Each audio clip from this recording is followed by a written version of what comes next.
Alors, salut à tous et bienvenue dans ce TP. Voilà. Alors, déjà, on va commencer à justement créer quelque chose que vous pouvez justement exploiter, hein. Voilà, quelque chose de beaucoup plus présentable. Règle numéro un, quand vous voulez créer des formulaires, évitez de créer des formulaires avec des champs de texte à rallonge. Évitez de demander beaucoup trop de données aux utilisateurs, sinon vous allez tout simplement faire fuir vos visiteurs. Aujourd'hui, il y a tellement de sites qu'on consulte, il y a tellement d'informations qui nous t'a parlé que les gens ont véritablement la frousse des longs formulaires. Donc, demandez à vos utilisateurs des informations minimales, celles dont vous avez véritablement et vraiment besoin sur le champ pour, par exemple, euh, créer leur compte au niveau de votre système ou, par exemple, leur permettre de se connecter ou pas mal de choses. OK? Les données supplémentaires, vous pourrez les avoir tout après. OK? Donc, ici, on va faire une petite analyse, hein, donc pas vraiment une analyse, hein. On va essayer de définir justement donc notre besoin en termes de données qu'on va récupérer au niveau des utilisateurs. Ici, il est question de réaliser un formulaire d'inscription. Ce qui serait judicieux, c'est de se demander quelles sont les informations d'inscription que je veux demander à mes utilisateurs. Gardez toujours en tête que vous devez demander le minimum d'informations possible, ou du moins des informations strictement importantes, ok? Parce que si vous avez, comme je disais tantôt, un long formulaire, l'utilisateur va tout simplement fuir. Ici, on peut donc demander un nom d'utilisateur, puisqu'on imagine que c'est un formulaire d'inscription qui va permettre à l'utilisateur de s'inscrire, par exemple, à notre système, par exemple, ok? Donc, ce serait bien de connaître le nom de l'utilisateur, le prénom de l'utilisateur, son pseudo. Bon, à la rigueur, le pseudo, on peut le récupérer après. OK?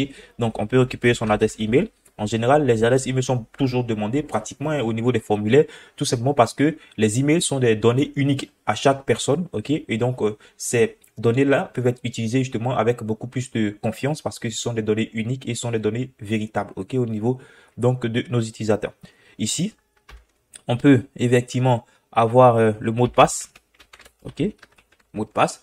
Alors, en général, lorsqu'on crée un système de mot de passe, c'est parfois intéressant de demander deux fois le même mot de passe. Pourquoi? Parce que le premier champ de mot de passe va par exemple demander à l'utilisateur justement de rentrer le mot de passe pour la première fois et le second mot de passe ici va permettre justement à l'utilisateur de confirmer son mot de passe pour s'assurer que justement il ne s'est pas trompé par exemple. Ça a l'avantage justement de vous permettre d'être sûr que l'utilisateur a entré des données cohérentes et au niveau de l'utilisateur, ça a l'avantage de permettre justement à cet utilisateur-là d'être sûr de ne pas s'être trompé. OK? Donc, mot de passe ici 1, et, ou du moins, je vais dire passe. Bon, je vais dire mot de passe, ne pas abréger, hein, voilà. Passe 2. Ensuite, en plus de limite, ça serait intéressant, par exemple, de demander à l'utilisateur son contact, OK? Parce que les contacts sont effectivement des informations potentiellement uniques, hein, voilà, qui peuvent permettre d'identifier de façon unique les utilisateurs. Donc ici, je crois que c'est pratiquement tout ce qui est essentiel à demander à l'utilisateur, hein. En fonction de ce qu'on va voir dans ce chapitre, vous pourrez justement adapter les choses à vos besoins et créer des formulaires de contact, n'importe quel type de formulaire en fonction de tout ce qu'on a vu. OK? Et ici, on pourrait justement demander à l'utilisateur donc de demander d'accepter donc les conditions d'utilisation. OK? Donc on va créer justement une petite checkbox qui permet à l'utilisateur de valider justement le fait qu'il est d'accord avec les conditions d'utilisation. OK? Conditions d'utilisation. D'accord? Donc, c'est parti. Et étant donné qu'on sait, on connaît les données qu'on veut avoir au niveau de nos utilisateurs, on va maintenant créer donc notre formulaire. Ici, je crée déjà un petit donc formulaire inscription par exemple, ou du moins TP. Ok, on va appeler ça comme ça. Ok, donc ici, je vais tout simplement fermer ça, ouvrir mon éditeur de texte. Ok, on va glisser ça ici. Hop, petit fichier HTML. Ensuite, un fichier CSS. Ok, structure minimale. Ok, formulaire d'inscription ou du moins page d'inscription. Page d'inscription. Ok, donc sur cette page, on va voir le formulaire. Ici, on va lier justement nos deux fichiers. Ok. Alors, ici déjà, on va déjà commencer à écrire le code HTML de notre formulaire. Alors, ce serait déjà bien de mettre en place un conteneur principal, hein. Voilà comment j'ai l'habitude de faire. Et ici, on va créer donc justement notre formulaire. Alors déjà, on va créer l'élément forme ici. N'oubliez pas le action. Bon, ici, on n'a pas vraiment de fichier de script qui va permettre de traiter ces informations. C'est juste à titre indicatif qu'on va le mettre. OK? Donc, en mettant le dièse, tout simplement, on ne va aller nulle part. OK? Ou tout simplement, on va rester sur la même page qui contient justement le formulaire pour traiter les données. Alors, ici, méthode. On va utiliser la méthode post pour avoir l'occasion d'envoyer beaucoup plus de données. Donc, déjà, ici, comme je le disais tantôt, on va dire non. N'oubliez pas que ici, on peut utiliser des divs hein, pour éviter à chaque fois de faire des BR et c'est beaucoup plus facile à mettre en forme plus tard. Donc ici, on va dire non.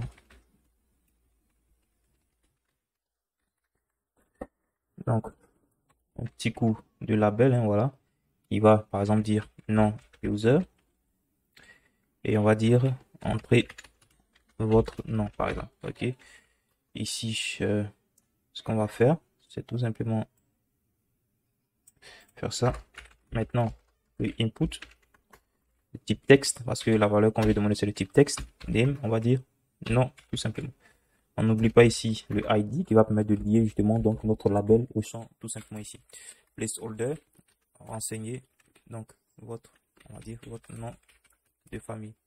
Bon, en général ici si vous mettez des placeholders, c'est un peu répétitif d'ajouter encore des labels. Bon, on va essayer de faire quelque chose de un peu plus complet, mais en général, lorsque moi j'utilise des labels, ou du moins lorsque j'utilise des placeholders, je ne mets pas de label ici, mais vous pouvez garder les deux, ok? Donc ici on a le champ de nom, on va tout simplement dupliquer, prénom, et là on va tout simplement dire prénom. On peut directement écrire en anglais aussi, hein, voilà, le first name, last name, et ainsi de suite. Mais bon, on va essayer de rester assez simple. Ici déjà, on va dire prénom user, oups, prénom. On avait dit qu'on allait demander l'email.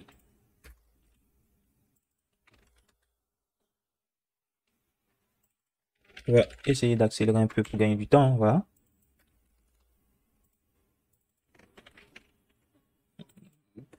Coller ça ici.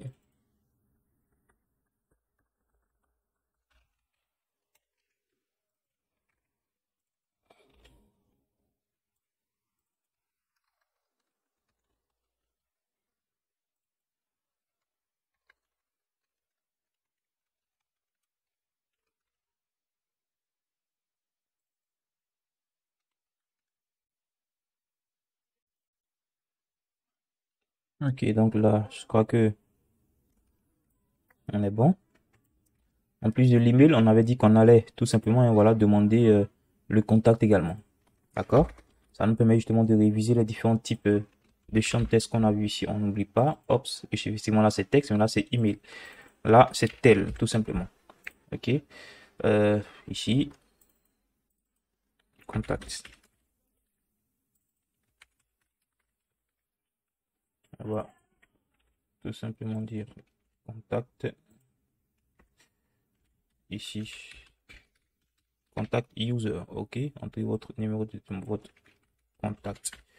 Et chercher nouveau. Ops, on va dire contact user ici, ou du moins simplement contact. Ok. Ok. Maintenant, on va demander des mots de passe. Mot de passe 1.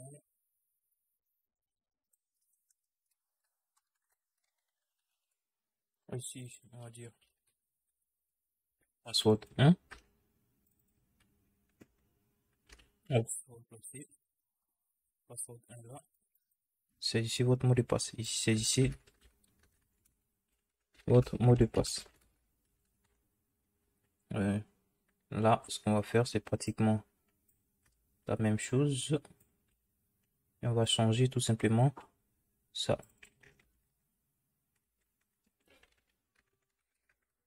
Password 2 plutôt. Et on va dire ici password. Ok, on n'oublie pas de mettre les bons types. Et ici, confirmer votre mot de passe ou bien confirmer le mot de passe. Ok. Alors ici déjà, comme je le disais tantôt, on va tenter de sécuriser un tout petit peu de façon assez basique notre formulaire.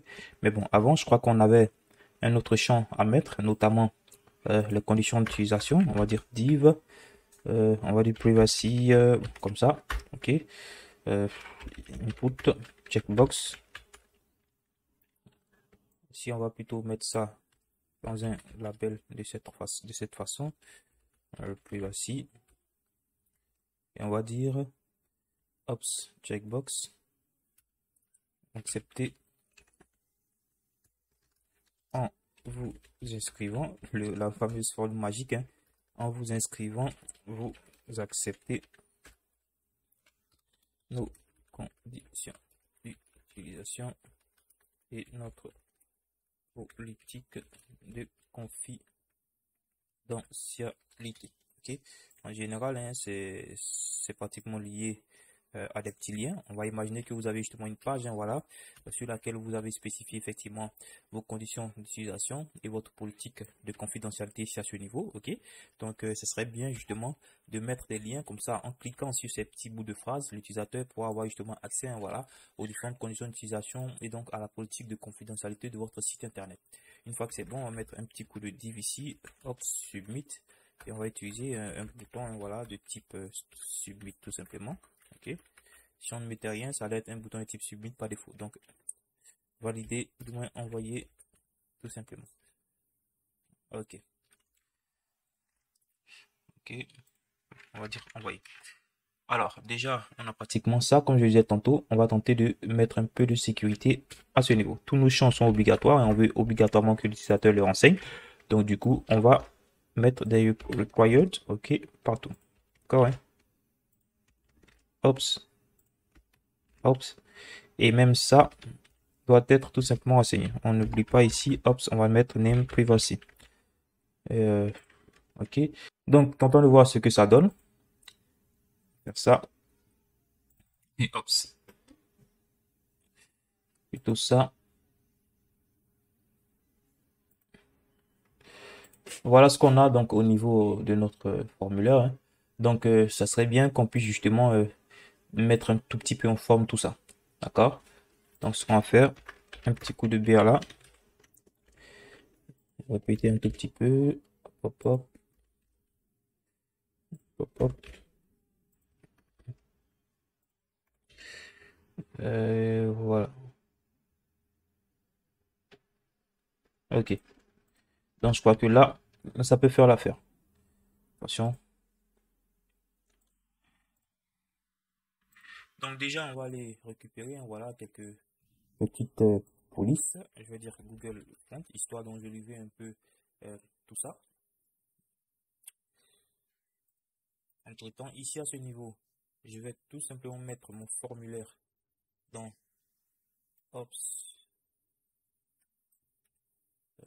une div avec un DS form. Voilà, le conteneur principal, hein, voilà. Donc ici à ce niveau, au niveau maintenant du CSS, on pourra justement venir mettre un tout petit peu tout ça en forme. Alors déjà,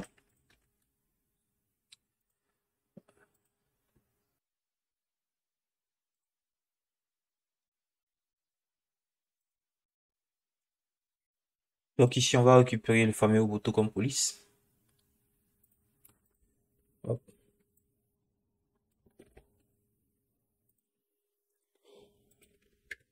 Ici, et justement, hop ça. Déjà, HTML, body, notre petite reset CSS.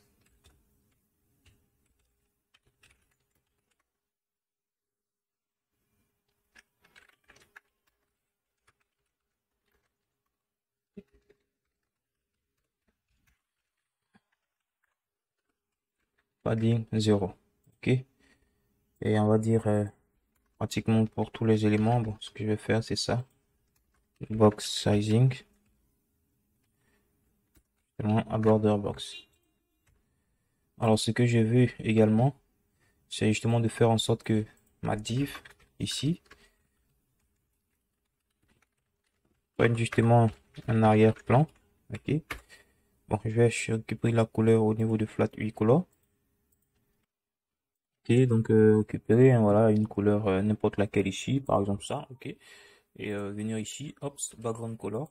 Bien évidemment, je veux un 8 de 100 VH, ok, et un 8 tout simplement de 100%. Bon, bien sûr, de 100 VW, Ok, comme ça, il va prendre complètement toute la largeur de l'écran ici. Et hop, quand je fais ça, vous voyez que justement, c'est ok.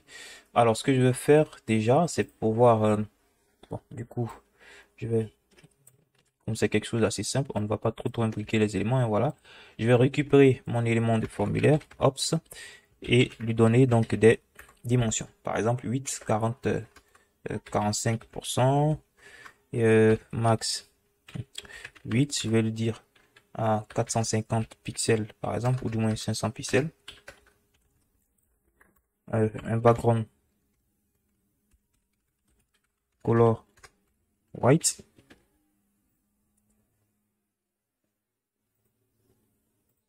Puisque là, on est sur du noir, comme vous pouvez le voir, hein, on est sur du noir complètement.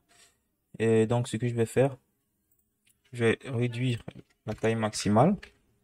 Ok.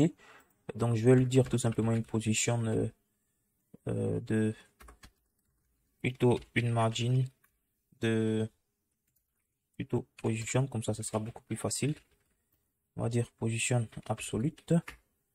Comme ça, il va prendre tout simplement un top de 30% et un white de 15 pixels. Comme ça, il sera ou du moins 5%. Comme ça, il sera pratiquement tout à droite. Ok, un petit truc de ce genre. Libre à vous de le placer là où vous voulez. Ok, au milieu, à gauche, et ainsi de suite.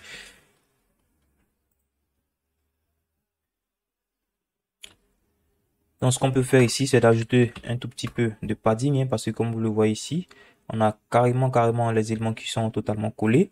Donc, on va mettre un petit coup de padding, 17 pixels, par exemple 20 pixels. Ok, voilà. Donc, on va donner une petite border radius, un autre élément de 4 pixels, histoire qu'il soit un peu donc tout en rond.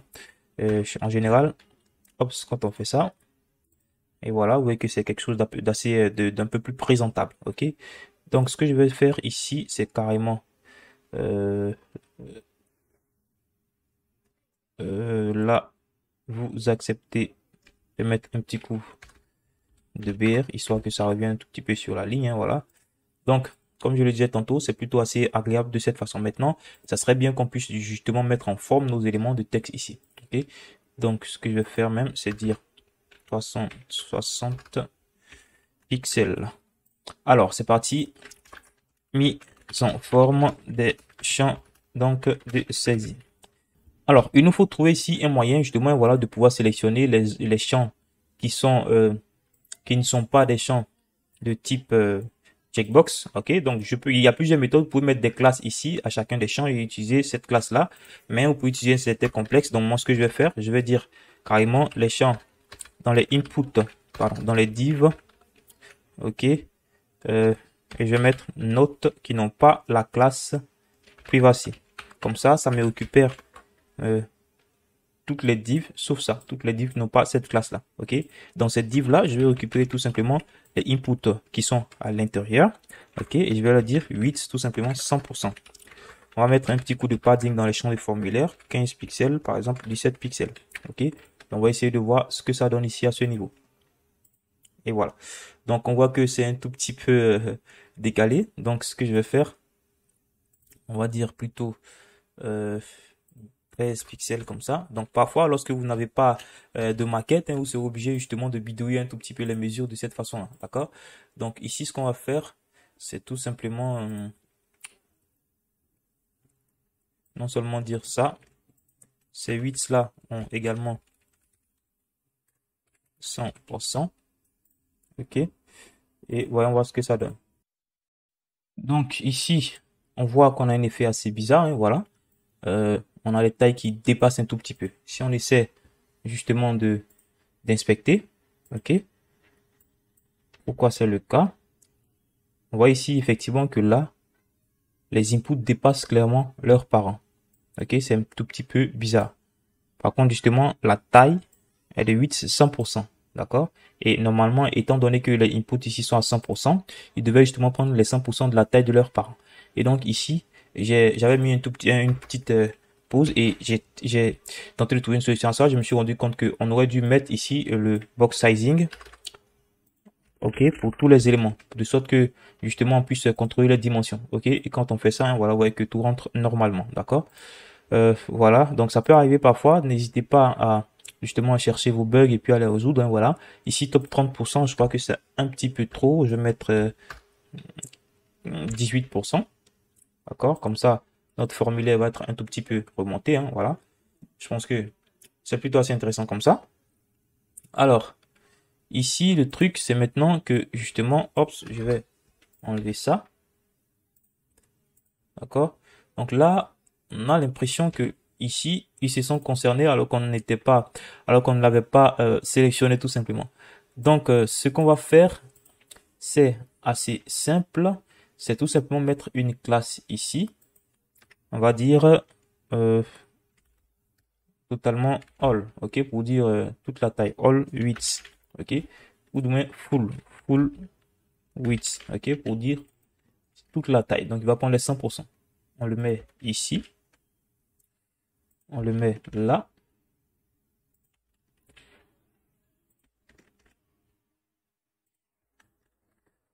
Ok. Donc, on va du coup dire toutes les divs dans la classe full width. À l'intérieur, je vais récupérer tout simplement les inputs. Ok. Donc, on est bien sûr cette fois-ci que ça, il n'est pas du tout concerné. Et on essaie de voir ce qui va se passer. Ok. Vous voyez que là, c'est ok.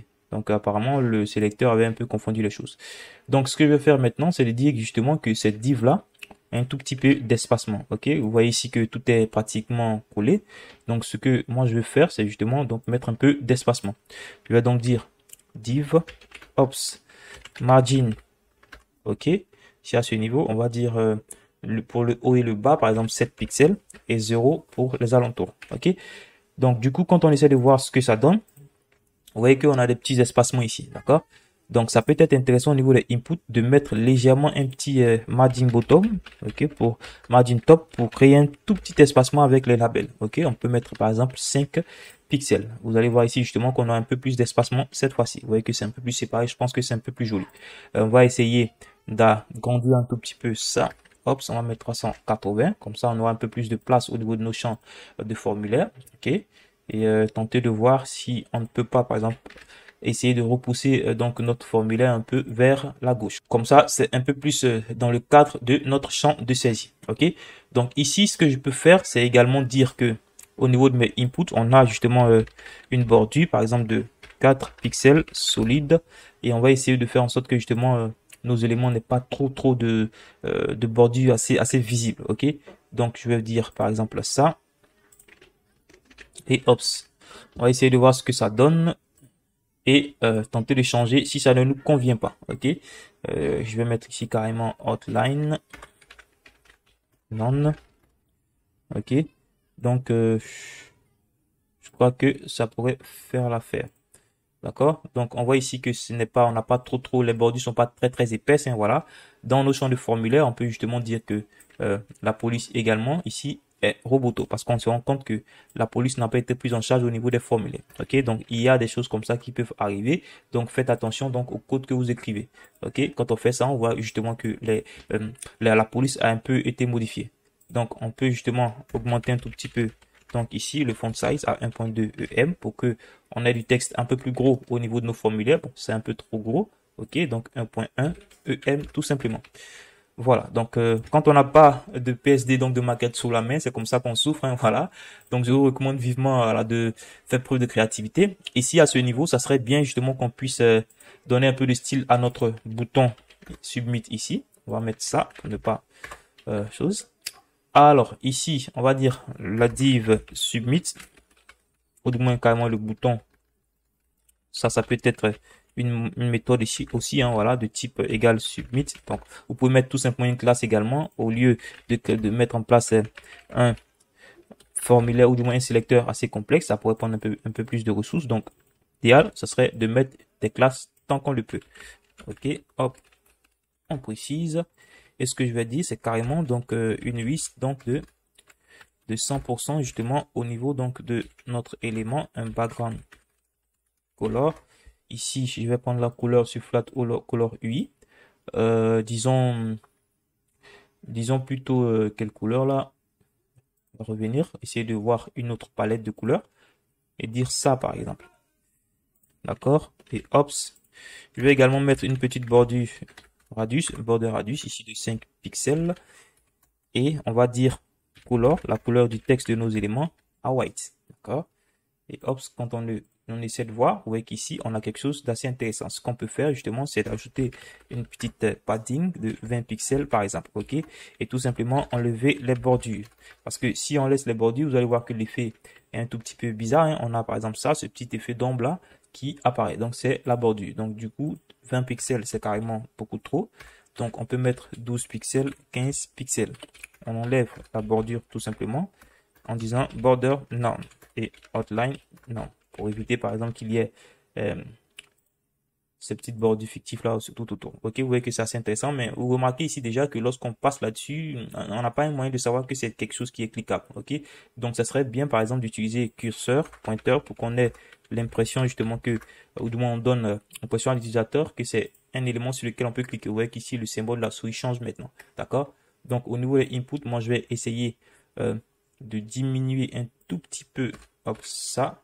Je vais mettre un petit coup de border radius de 4 pixels et je vais tout simplement diminuer la bordure. Ok, voilà, donc je pense que c'est quand même assez présentable, hein. Voilà, vous pouvez justement faire autant d'améliorations que vous le voulez. Là, je vais mettre 400. Alors, n'hésitez pas à faire autant d'améliorations que vous le pouvez. Par exemple, ici, tout à gauche, mettre un texte, voilà, qui motive un tout petit peu l'utilisateur à s'inscrire ou bien n'importe quoi, ok? Moi, comme vous le remarquez là, c'est un peu surchargé parce qu'on a à la fois les placeholders et les labels. En général, moi, je préfère enlever les labels, comme je vous le disais tantôt, hein. Je préfère enlever les labels lorsque j'ai déjà des placeholders. Ça permet justement d'alléger un tout petit peu donc le formulaire, ok? Comme vous le remarquez ici, hop, hop, hop. Et voilà. Donc, on va faire ça. Et ça. Donc, vous allez voir justement que le formulaire va pas avoir l'impression d'être très gros, ok? Mais quand même, on est assez explicite avec l'utilisateur. Donc, je crois que c'est pratiquement tout au niveau du bouton. On peut justement mettre un petit peu de padding ici et on va augmenter un tout petit peu le texte, ok? 1.1 EM. Alors, donc, vous voyez qu'ici, il y a beaucoup de choses encore à améliorer. Vous pouvez mettre un titre tout en haut ici. Vous pouvez mettre du contenu là. Bon, pas mal de choses. Mais déjà, je pense que ce petit formulaire est assez présentable. Alors, c'est un chapitre assez long, mais c'est un travail NTP. Donc, un exercice pratique. Donc, je pense que ça en valait la peine de prendre le temps justement de vous expliquer un tout petit peu mieux. Donc, les différentes choses qu'on avait justement à voir ici au niveau donc de ce petit formulaire. Ça nous a permis, comme vous l'avez vu, d'exploiter toutes les notions qu'on a vues, hein, pour pouvoir synthétiser quelque chose d'assez présentable. Bon, pas forcément toutes les notions. Donc, n'hésitez pas, c'est ce que je disais tantôt, n'hésitez pas à ajouter des fonctionnalités à ce formulaire. Et voilà, en demandant par exemple l'âge de l'utilisateur, sa date de naissance. Bon, amusez-vous à utiliser évidemment tout ce qu'on a vu afin d'enrichir ce formulaire. Ok, donc je pense que c'est tout pour ce chapitre, hein. Voilà, vous pouvez par exemple créer de votre côté un formulaire de contact également. Et puis bon, voilà, vous exercez. Donc, je pense que c'est tout pour ce chapitre. Donc, je vous donne rendez-vous dans le prochain module où nous allons justement apprendre à améliorer donc la sémantique de nos pages web. N'oubliez pas de partager ce cours autour de vous sur vos réseaux sociaux et avec vos amis pour qu'on puisse justement avoir beaucoup plus de personnes au niveau de la communauté avec qui échanger et justement pouvoir discuter autour de toutes ces technologies que nous apprenons. Ok, l'une des règles majeures pour bien apprendre, c'est le partage. Donc, n'hésitez pas de partager autour de vous. Et moi, comme je vous le disais tantôt, je vous donne rendez-vous dans le prochain module. Allez, c'est parti.